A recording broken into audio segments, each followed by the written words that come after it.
எங்கே சென்றாலும் ஓர் துணையானது. ஏனோ எனக்குள்ளே அதன் குரல் கேட்குது. அலை நீரில் ஆடும் நிலவை தொட மனம் அலை பாயும் என் மீது ஒளியும் பட.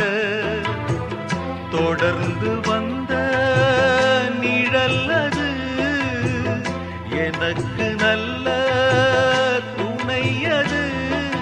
தேவாரம் அதை நானும் பாட ஆதாரம் எதுவென்று கூற. ஊமை பாடும் பாடல் எனது உள்ளம் சொன்னது.